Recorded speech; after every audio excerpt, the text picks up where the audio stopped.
नमस्कार दोस्तों, मैं उमेश कुमार कुशवाहा आप लोग के बीच में बकरी पालन में बहुत इम्पोर्टेंट टॉपिक पे मैं बात करने जा रहा हूं, वैक्सीनेशन।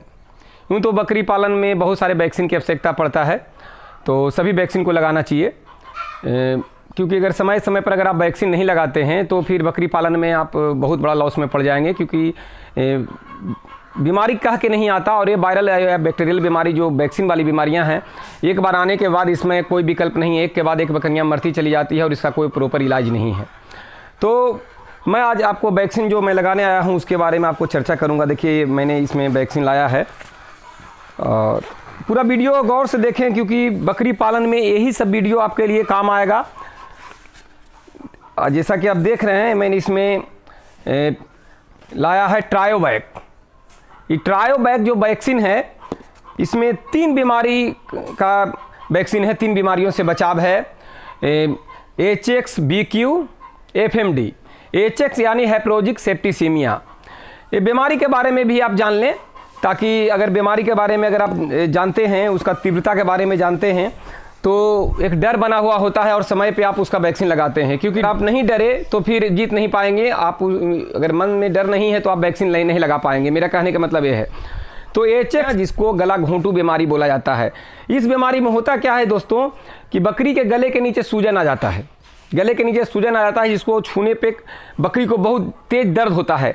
वैसे आम सूजन में बकरियों को छूने पर उतना दर्द नहीं होता जितना गला घोंटू में होता है। सूजन को छूने में दर्द होता है। अगला जो सर है वो मुड़ के पैरों के बीच में आ जाता है, फोल्ड होकर, और मुंह से झाग आता है, लार निकलता है। बकरी इस बीमारी में 8 से 12 घंटे के अंदर में मर जाती है। ये हेप्रोजिक सेप्टिसीमिया में होता है, यानी गला घोंटू में होता है। इसी तरीक़ा से BQ है, यानी ब्लैक क्वार्टर, यानी लंगड़ा बुखार। इस बीमारी में क्या होगा, बकरी को बहुत तेज बुखार होता है। बकरी को बहुत तेज बुखार होता है, यानी जो नॉर्मल टेम्परेचर है उससे कहीं बहुत ज़्यादा बहुत तेज बुखार होता है। बकरी लंगड़ा कर चलती है, जैसा कि नाम ही है लंगड़ा बुखार, तो लंगड़ा कर चलती है, तेज बुखार होता है। और पेशाब जो करती है उसमें ब्लड आता है, यानी खून आता है, लाल पेशाब करती है। इसमें भी बकरी को बचाना बहुत मुश्किल हो जाता है और बकरी 12 घंटे या 24 घंटे के अंदर में मर जाती है। उसके बाद FMD, food and mouth disease, जिसे मुँह पका खुरपका रोग कहा जाता है। तो इस बीमारी में जल्दी FMD में जल्दी बकरियों का मौत नहीं होता, लेकिन इतना एक घिनौना बीमारी है कि एक बकरी को होने के बाद सभी बकरियों में फैल जाता है।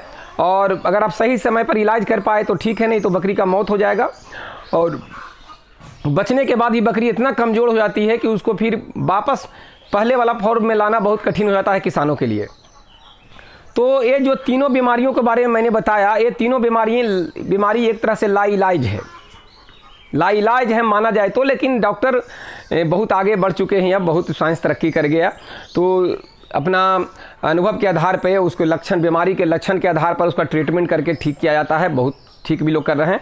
तो खास करके FMD तो ठीक हो जाता है, लेकिन जो HX और BQ है, ये 2 बीमारी बहुत 1% ठीक होने का चांस रहता है। तो ये बीमारी हो ही ना, इसके लिए हम समय पर वैक्सीन जरूर लगाते हैं। तो पहले तीनों का वैक्सीन अलग अलग आता था, FMD का अलग, HXBQ का अलग, या फिर HXBQ मिला हुआ। लेकिन अब ये 3 जो वैक्सीन है कंबाइंड होके एक ही में आ गया है, जो ट्रायोवैक नाम से है। जैसा कि आप देख पा रहे हैं, ये थर्मस में मैंने रखा है। ट्रायोवैक वैक्सीन मैं अभी फ्रिज से लेके आया हूँ। वैसे मैं फ्रिज में जो भी वैक्सीन हैं, जो ज़रूरी चीज़ें हैं, वो मैं ज़रूर रखता हूँ। जैसे कि फ्रिज में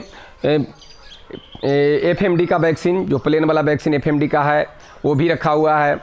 फिर PPR का वैक्सीन भी फ्रिज में मैं हमेशा रख के रखता हूँ। जब लगाना पड़ता है तो भटकना नहीं पड़ता, समय पर मिलेगा या ना मिलेगा, इसलिए उसको लेकर रखता हूँ।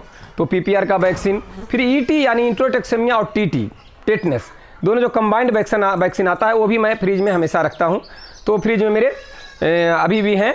और उसके अलावा ये वैक्सीन जो ट्रायोवैक है, इसमें तीनों कंबाइंड है, वो मैं रखता हूँ। वैक्सीन करने से पहले आपको सुनिश्चित ये कर लेना है कि जिससे मैं वैक्सीन लगाने जा रहा हूँ वो मेरा जानवर बिल्कुल सुरक्षित है, यानी वो बीमार नहीं है। क्योंकि बीमार पशु को आप वैक्सीनेशन नहीं कर सकते। जहाँ तक FMD HXBQ वैक्सीन की बात है, इसे गर्भवती बकरी को भी नहीं लगा सकते। क्योंकि ये बातें मैं इसलिए बता रहा हूँ कि बहुत लोग कमेंट में पूछेंगे कि सर क्या गर्भवती बकरी को हम लगा सकते हैं। तो गर्भवती बकरी को आपको FMD HXBQ का वैक्सीन नहीं लगाने चाहिए, गर्भपात हो सकता है। तो ये सब सुरक्षा बरतें, समय समय पर वैक्सीन जरूर लगाएं। आज मैं वैक्सीन लगाने के लिए आया हूं। तो 1 ml प्रति बकरी इस वैक्सीन को बकरी के मांस में यानी इंट्रामस्कुलर लगाया जाता है। 1 ml लगा दिए और इसका कोई बूस्टर डोज देने की आवश्यकता नहीं है। एक बार आप लगा दिए तो प्रत्येक 6 माह पर आप इसको लगाते चले जाएं और तीनों बीमारियों से बचा लेंगे आप। लंगड़ा बुखार HX, लंगड़ा बुखार यानी BQ, HX हेप्रोजिक सेप्टिसेमिया यानी गला घोंटू और FMD, ये तीनों बीमारियों से आप बचा लेंगे। खास करके ये बीमारी जो मैं तीनों बीमारियों के बारे में जो मैंने बताया, तो ये खास करके ये बीमारियां बरसात में ज़्यादा बकरियों को होने का चांस रहता है, बरसात के दिनों में। तो वैसे तो वैक्सीन आपका शेड्यूल मेंटेन करना है, हर 6 महीने पे लगाते चले जाना है, चाहे कोई भी मौसम हो, ताकि कोई भी मौसम आए तो बीमारी से बचाव आपका बकरियों को बना रहे। और यदि आप किसी कारणवश ये वैक्सीन नहीं लगा पाए हैं तो बिल्कुल बरसात शुरू होने से पहले ये वैक्सीन को ज़रूर लगा लें, ताकि बरसात में इन बीमारियों से आपका बचाव हो सके। तो जैसा कि ये मैं वैक्सीन ये लगाने जा रहा हूँ, 1 ml प्रति बकरी के मांस में मैं लगाऊंगा। बस मेरा कहने का मतलब ये है कि अगर इन सभी चीज़ों के बारे में अगर आप जानते हैं, छोटी छोटी बातों को अगर दिमाग में रखते हैं, तो बकरी पालन में आपको बहुत बड़ा नुकसान से आप बच सकते हैं। क्योंकि अगर जनरल मोर्टलिटी होती है, यदि बकरियां मरती है किसी कारणवश एक्सीडेंट से या किसी कारणवश मरती है, तो इक्का दुक्का बकरियां मरती है जो कि किसान सह लेते हैं। लेकिन जो ये बीमारी है, बैक्टीरियल बीमारी हो गया, वायरल बीमारी हो गया, इन सभी बीमारियों से होता क्या है, एक बकरी को होने के बाद ये बाकी बकरियों में भी ये बीमारी फैल जाता है। तो किसान को बहुत लॉस होता है। उन्हें समझते समझते बहुत सभी बकरियां बीमारियों से ग्रसित हो जाती है और मर जाती है, बाड़े के बाड़े खाली हो जाते हैं। तो यदि आप जानकारी लेके करते हैं, प्रॉपर चीज़ों को समझते हैं, बीमारी का लक्षण समझना बहुत ज़रूरी है दोस्तों। यदि बीमारी का लक्षण आप नहीं समझते हैं तो घरेलू उपचार, प्राथमिक उपचार भी आप नहीं कर पाएंगे। तो छोटी छोटी सी बात को भी, एक एक बिंदु को जब तक आप बकरी पालन में नहीं जानते, डीपली अंदर तक आप नॉलेज नहीं रखे हैं, तो बकरी पालन में बहुत ज़्यादा समस्या हो जाएगा। क्योंकि डॉक्टर आपके अगर कहीं फ़ोन भी करते हैं तो यदि आप लक्षण पहचानना जानते हैं तो लक्षण के आधार पे डॉक्टर वहाँ से फ़ोन पर भी दवा बता देंगे, जिससे कि आप इलाज कर पाएंगे, अपने बकरियों को दे पाएंगे। लेकिन लक्षण पकड़ने के लिए भी आपको ट्रेंड होना चाहिए, जानकार होना चाहिए कि किस तरीक़ा से बकरियों को क्या हालात है, तो कौन सा बीमारी है, ताकि हम सामने वालों को बता पाएँ, अपनी बात को रख पाएँ। तो समय पर वैक्सीन जरूर लगाएं। मेरा ये वीडियो बनाने का मकसद यही था कि समय समय पर वैक्सीन बहुत ज़रूरी है। जहाँ तक PPR का वैक्सीन की बात है, बकरी का प्लेग रोग की बात है, PPR, इंट्रोटॉक्सेमिया यानी ET की बात है, तो इन सभी जो वैक्सीन हैं, जिसका मैंने विस्तार से चर्चा किया है अपने चैनल पे, जिसका वीडियो चैनल पे दिया हुआ है। यदि आप चैनल पे पुराने हैं तो ज़रूर देखे होंगे, यदि आप नए हैं तो मेरे चैनल पर जाके वो चीज़ों को देख सकते हैं। मैंने टोटल वैक्सीन के बारे में एक भी वैक्सीन नहीं छोड़ा, जो ज़रूरी है। वीडियो के रूप में मैंने बता के एक्सप्लेन करके अपने चैनल पे डाला है। तो जाके वहाँ आप मेरे चैनल पर, आप चैनल को अगर सब्सक्राइब नहीं किए तो सब्सक्राइब कर लें, और जा करके सर्च करके या चैनल में किस तरीक़ा से आप देखते हैं, मुझे उतना जानकारी इस बारे में नहीं है।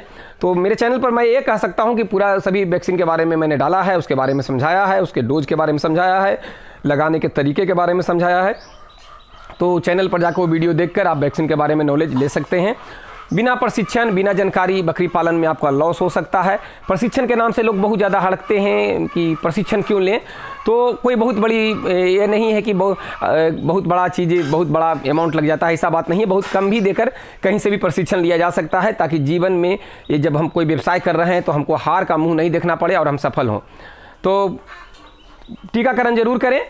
और टीकाकरण पर ही ये बात था कि ये तीनों कंबाइंड वैक्सीन आ चुका है और इसको 1 ml दे करके तीनों बीमारियों से बचाया जा सकता है। वीडियो में ज़्यादा से ज़्यादा बात कवर करने का कोशिश करता हूँ, तो जल्दी जल्दी बोलता हूँ ताकि वीडियो बहुत ज़्यादा लंबा ना हो जाए।